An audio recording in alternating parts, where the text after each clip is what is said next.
വിവിധ ആവശ്യങ്ങൾ ഉന്നയിച്ച് Kerala gazetted officers association KGOA ജില്ലാ കമ്മിറ്റിയുടെ നേതൃത്വത്തിൽ മാർച്ച് നടത്തി. കലക്ടറേറ്റിന് മുന്നിൽ KGOA സംസ്ഥാന സെക്രട്ടേറിയറ്റ് അംഗം CK ഷിബു സമരം ഉദ്ഘാടനം ചെയ്തു. ആ സമ്മേളനം അംഗീകരിച്ച പരിപാടി പ്രമേയം മുന്നോട്ട് വെച്ചിട്ടുള്ള നമ്മെ ഏവരെയും വല്ലാതെ ബാധിക്കുന്ന 6 മുദ്രാവാക്യങ്ങൾ മുന്നോട്ട് വെച്ചുകൊണ്ടാണ് ഇന്ന് കേരളത്തിലെമ്പാടും എല്ലാ ജില്ലകളിലും ജില്ലാ കളക്ടറേറ്റുകൾക്ക് മുന്നിലേക്കും കേരളത്തിന്റെ ഭരണസിരാ കേന്ദ്രമായ തലസ്ഥാനത്ത് രാജ്ഭവന് മുന്നിലേക്കും കേരളത്തിലെ ഗസറ്റഡ് ഓഫീസർമാർ ഇത്തരത്തിലുള്ള ആവേശോജ്വലമായ ഉജ്ജ്വലമായ മാർച്ചിലും ധർണയിലും പങ്കാളിയായിട്ടുള്ളത്. കേരളത്തിലെ ജനപക്ഷ ബദൽ സർക്കാരിന് പിന്തുണ നൽകുക, സ്ത്രീപക്ഷ നവകേരളത്തിന് അണിചേരുക, കേന്ദ്ര സർക്കാരിന്റെ തൊഴിലാളി വിരുദ്ധ ജനവിരുദ്ധ നയങ്ങൾക്കെതിരെ പോരാടുക, മതേതര ഫെഡറൽ മൂല്യങ്ങൾ സംരക്ഷിക്കുക.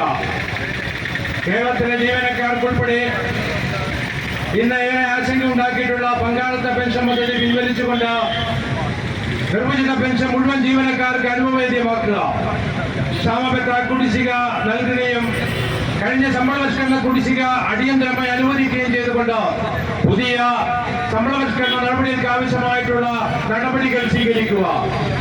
കാര്യക്ഷമവും അഴിമതിരഹിതവുമായ സിവിൽ സർവീസിനായി മുന്നേറുക. അതോടൊപ്പം തന്നെ എല്ലാ വിഭാഗം ജനങ്ങളെയും ബാധിക്കുന്ന നമ്മുടെ എല്ലാവരുടെയും പോക്കറ്റ് കാര്യമാക്കുന്ന വിലക്കയറ്റത്തെ അതിരൂക്ഷമായ വിലക്കയറ്റം നിയന്ത്രിക്കുവാൻ നടപടി സ്വീകരിക്കുക. ഈ മുദ്രാവാക്യങ്ങൾ ഉന്നയിച്ചുകൊണ്ട് കേരള ഗസറ്റഡ് ഓഫീസേഴ്സ് അസോസിയേഷൻ നടത്തിയിട്ടുള്ള ഈ ഉജ്ജ്വലമായ മാർച്ചും ധർണയും നിങ്ങളുടെ ഓരോരുത്തരുടെ അനുവാദത്തോടു കൂടി കേരള ജനപക്ഷ ബദൽ നയങ്ങൾക്ക് കരുത്തു പകരുക, സ്ത്രീപക്ഷ നവകേരള സൃഷ്ടിക്കായി അണിനിരക്കുക, കേന്ദ്ര ജനവിരുദ്ധ നയങ്ങൾക്കെതിരെ പോരാടുക, മതനിരപേക്ഷ ജനാധിപത്യ ഫെഡറൽ മൂല്യം സംരക്ഷിക്കുക, പങ്കാളിത്ത പെൻഷൻ പദ്ധതി പിൻവലിക്കുക, മുഴുവൻ ജീവനക്കാർക്കും നിർവചിത പെൻഷൻ അനുവദിക്കുക, അഴിമതിരഹിതവും കാര്യക്ഷമവുമായ സിവിൽ സർവീസിനായി മുന്നേറുക തുടങ്ങിയ മുദ്രാവാക്യങ്ങൾ ഉയർത്തിയായിരുന്നു ധർണ.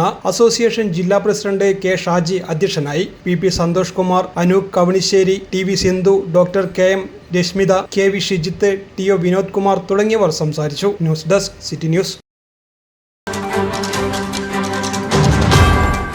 ഇന്ന് അധ്യാപക